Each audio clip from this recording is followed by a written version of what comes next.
इस वीडियो में आप डीएलएड सेकेंड सेमेस्टर के सामाजिक अध्ययन प्रश्न पत्र का हल देखने जा रहे हैं, जो कि वर्ष 2019 में डीएलएड 2018 बैच के समय पूछा गया था। यदि आप द्वितीय सेमेस्टर के अन्य सब्जेक्ट्स के पेपर के हल को देखना चाहते हैं तो इस वीडियो के कंप्लीट होने के बाद से इस वीडियो का डिस्क्रिप्शन जरूर चेक करें। पहला प्रश्न था, गुप्त संवत का प्रारंभ किया था। ऑप्शन नंबर 1 चंद्रगुप्त प्रथम इसका सही उत्तर होगा। दूसरा प्रश्न था, कलिंग युद्ध के बाद अशोक ने घोषणा की थी, तो ऑप्शन नंबर 2 धर्मघोष सही उत्तर है। अधोलिखित में कौन गुप्तकालीन स्वर्ण मुद्रा है? ऑप्शन नंबर 2 दिनार इसका सही उत्तर है। चौथा प्रश्न था, तराइन का प्रथम युद्ध हुआ था। ऑप्शन नंबर 3 मोहम्मद गौरी और पृथ्वीराज चौहान के मध्य सही उत्तर है। पांचवा प्रश्न था, दिलवारा का जैन मंदिर स्थित है। ऑप्शन नंबर 2 राजस्थान सही उत्तर है। छठा प्रश्न था, पल्लवों के प्रसिद्ध रथ मंदिर किस स्थान पर निर्मित है? तो इसका सही उत्तर हो जाएगा ऑप्शन नंबर 3 महाबलीपुरम। बढ़ते हैं सातवें प्रश्न की तरफ। गीत गोविंद के रचयिता हैं। ऑप्शन नंबर 1 जयदेव इसका सही उत्तर होगा। आठवां प्रश्न था, कृष्णदेव राय के दरबार में अष्टदिग्गज थे। ऑप्शन नंबर 2 8 तेलुगु कवि सही उत्तर है। नौवां प्रश्न पूछा गया था, मानसूनी पवन कहलाती है। ऑप्शन नंबर 2 मौसमी पवन इसका सही उत्तर है। 10वां प्रश्न था, वायुमंडल में सबसे अधिक गैस की मात्रा है। नाइट्रोजन 78% पाया जाता है, यानी 10वें का ऑप्शन नंबर 2 नाइट्रोजन इसका सही उत्तर है। 11वां प्रश्न पूछा गया था, 66.5 डिग्री से ध्रुवों के मध्य पाए जाने वाला ताप कटिबंध है। तो ऑप्शन नंबर 2 शीत कटिबंध इसका सही उत्तर है। बढ़ेंगे 12वें प्रश्न की तरफ। भारतीय संविधान में सूचियां हैं, 3 सूचियां होती हैं।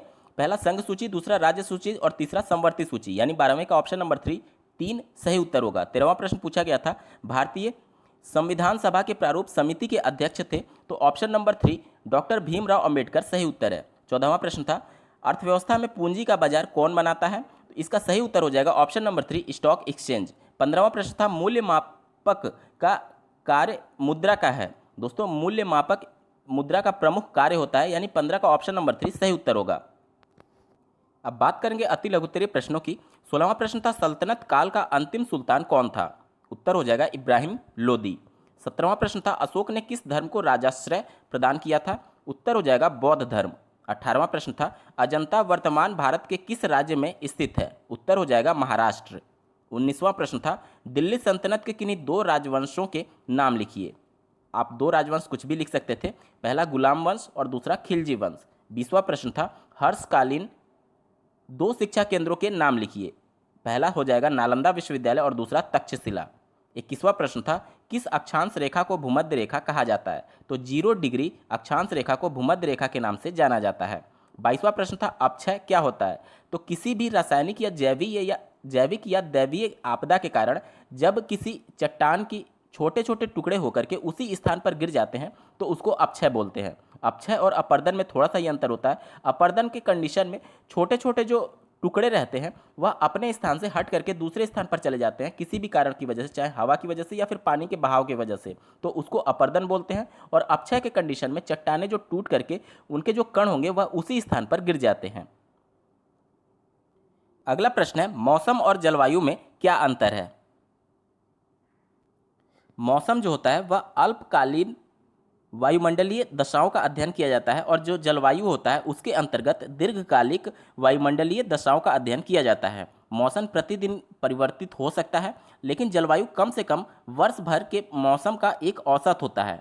मौसम लघु क्षेत्र से संबंधित होता है, यानी कि कुछ कम ही क्षेत्र को कंसीडर किया जाएगा मौसम देखने के लिए, लेकिन जो जलवायु होता है वह दीर्घ क्षेत्र यानी ज़्यादा दूरी वाले क्षेत्र तक संबंधित होता है। मौसम की जो प्रकृति होती है वह अस्थायी होती है। जैसा कि आप देखते होंगे, आज बारिश हो रहा है, कुछ देर बाद धूप निकल जाती है, लेकिन जो जलवायु की प्रकृति होती है वह अपेक्षाकृत अधिक स्थायी होती है।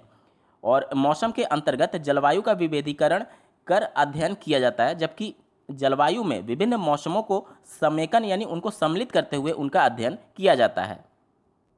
बढ़ते हैं अगले प्रश्न की तरफ। 24वां प्रश्न था, वायुमंडल के सबसे निचले परत का नाम क्या है? उत्तर हो जाएगा क्षोभ मंडल। 25वां प्रश्न था, विश्व के सबसे गहरे महासागरीय गर्त का क्या नाम है? तो मेरियाना गर्त सही उत्तर होगा। 25वें का मेरियाना गर्त सही उत्तर है। 26वां प्रश्न पूछा गया था, मूल अधिकारों को किन परिस्थितियों में स्थगित किया जा सकता है? तो आपातकाल की स्थिति में मूल अधिकारों को स्थगित किया जा सकता है। 27वां प्रश्न था, संवैधानिक उपचारों के अधिकार के अंतर्गत न्यायालय कितने प्रकार के लेख जारी करता है? तो तो इसका सही उत्तर हो जाएगा कुल 5 प्रकार के लेख जारी किया जाता है, जिसमें पहला है बंदी प्रत्यक्षीकरण, दूसरा उत्प्रेषण, तीसरा अधिकार परीक्षा, चौथा परमादेश और पांचवा प्रतिषेध। अगला प्रश्न था मुद्रास्फीति के किन्हीं 2 प्रकार के नाम लिखिए। तो कोई भी 2 आप लिख सकते थे, मांग पुल मुद्रास्फीति, कास्ट पुश मुद्रास्फीति, स्टॉकफ्लेशन, इस टाइप से आप लिख सकते हैं। 29वां प्रश्न पूछा गया था उपभोक्ता संरक्षण अधिनियम कब पास हुआ था। तो 1986 में उपभोक्ता संरक्षण अधिनियम पास किया गया था। 30वां प्रश्न था कि विकसित अर्थव्यवस्था से क्या तात्पर्य है। तो ऐसे देश की अर्थव्यवस्था जहां पर औद्योगिक विकास अपने चरम पर हो तथा प्रति व्यक्ति आय अपेक्षाकृत अधिक हो, उस देश की अर्थव्यवस्था को विकसित अर्थव्यवस्था के नाम से जानते हैं। दोस्तों अब बात करेंगे लघु उत्तरीय प्रश्नों की। 31वां प्रश्न पूछा गया था गुप्त काल को स्वर्ण युग क्यों कहा जाता है। तो मौर्य वंश के पतन के बाद से राजनीतिक एकता को पुनर्स्थापित करने का जो श्रेय है वह गुप्त काल को ही जाता है। इसके अलावा गुप्त काल में विभिन्न प्रकार के आज़ादी थी, जैसे धार्मिक सहिष्णुता की। इसके अलावा राजनीतिक एकता का युग भी इसे कहा जाता है।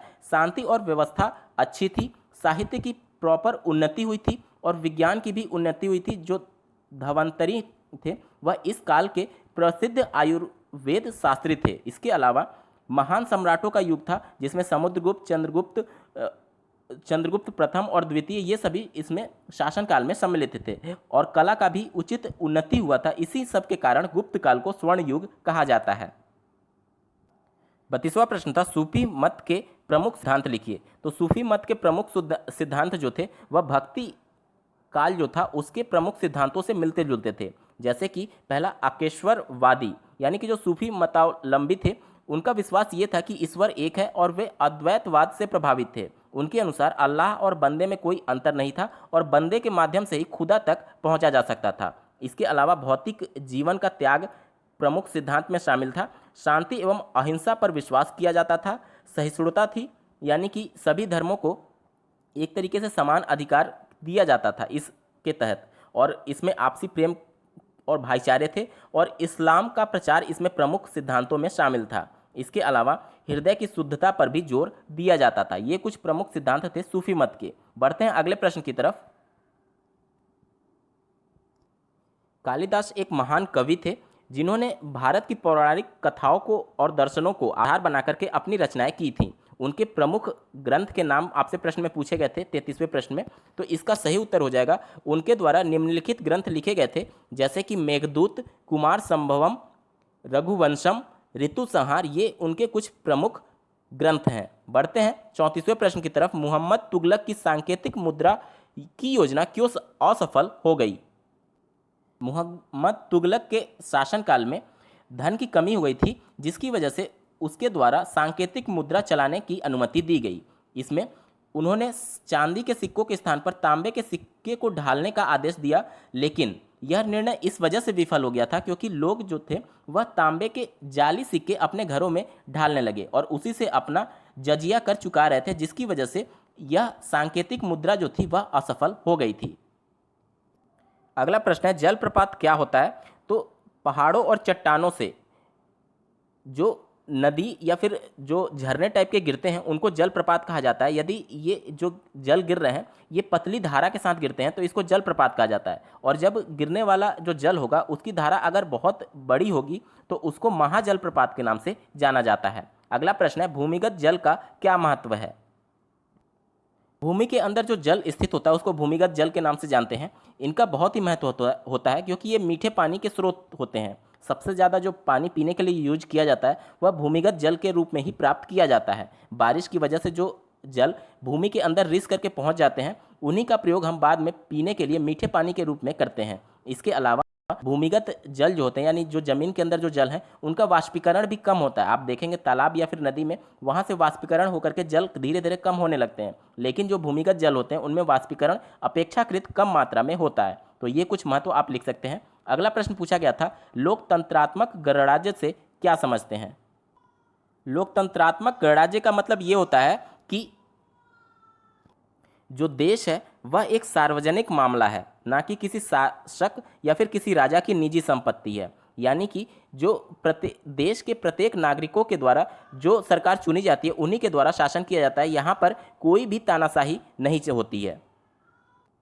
अगला प्रश्न है, श्रेष्ठ बैंकिंग प्रणाली के कोई 2 गुण लिखिए। दोस्तों, श्रेष्ठ बैंकिंग प्रणाली में एक केंद्रीय बैंक होता है। भारत के कंडीशन में आप देखेंगे कि रिजर्व बैंक ऑफ इंडिया यानी आरबीआई एक केंद्रीय बैंक के रूप में अपनी सेवाएं देता है और सभी बैंकों को, जो भी राष्ट्रीयकृत बैंक हैं या फिर प्राइवेट बैंक हैं, उनको दिशा निर्देश जारी करता है। इसके अलावा समय समय पर मौद्रिक नीति यानी मॉनेटरी पॉलिसी के तहत देश में किस प्रकार से धन का प्रेषण करना है या फिर धन को किस प्रकार से निकालना है ताकि अर्थव्यवस्था सही रूप से चल सके और मुद्रास्फीति की कंडीशन ना आए, इन सबको देखने का जो जिम्मा होता है वह केंद्रीय बैंक का ही होता है और ये सभी श्रेष्ठ बैंकिंग प्रणाली के गुण हैं। अगला प्रश्न है, उपभोक्ता के अधिकार और कर्तव्य बताइए। ऐसा व्यक्ति जो किसी संस्था से कोई भी सेवा ले रहा है तो उसको उपभोक्ता के नाम से जानते हैं। उपभोक्ता के कुछ अधिकार हैं जो कि आप स्क्रीन पर देख पा रहे होंगे। सुरक्षा का अधिकार होता है, सूचना पाने का अधिकार होता है, चयन का अधिकार होता है यानी कि कई वस्तुओं में से वह कोई भी वस्तु चुन सकता है अपनी मर्जी के अकॉर्डिंग, और सुनवाई का अधिकार होता है, विवाद सुलझाने का अधिकार होता है और उपभोक्ता शिक्षा का अधिकार होता है। वहीं प्रश्न में आपसे उपभोक्ता के कर्तव्य के बारे में भी पूछी गई थी, तो इसके बारे में आप लिख सकते हैं कि उपभोक्ता को सामान खरीदते समय उपलब्ध किस्तों या फिर कीमतों और गुणवत्ता का भली प्रकार से मूल्यांकन कर लेना चाहिए। इसके अलावा विभिन्न प्रकार के कर्तव्य होते हैं, जैसे कि आपको एक्सपायरी डेट देखनी है और ऐसे ही आप इसके संदर्भ में उत्तर लिख सकते हैं जो कि आप स्क्रीन पर भी देख पा रहे होंगे।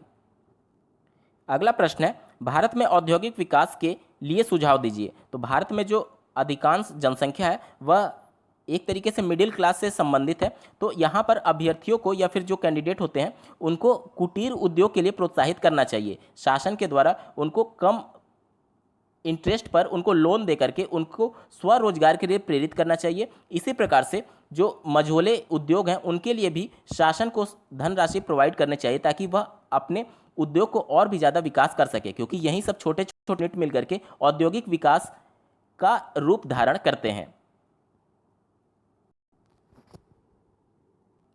दोस्तों, ये था सामाजिक अध्ययन का पूरा कंप्लीट पेपर। आपको यह वीडियो कैसा लगा कमेंट्स के माध्यम से जरूर बताइएगा और साथ ही सेकंड सेमेस्टर के अन्य सब्जेक्ट्स के पेपर को देखने के लिए इस वीडियो के डिस्क्रिप्शन को देखना ना भूलें। इस वीडियो को देखने के लिए आपका बहुत बहुत धन्यवाद। भगवान करे आपका दिन शुभ हो।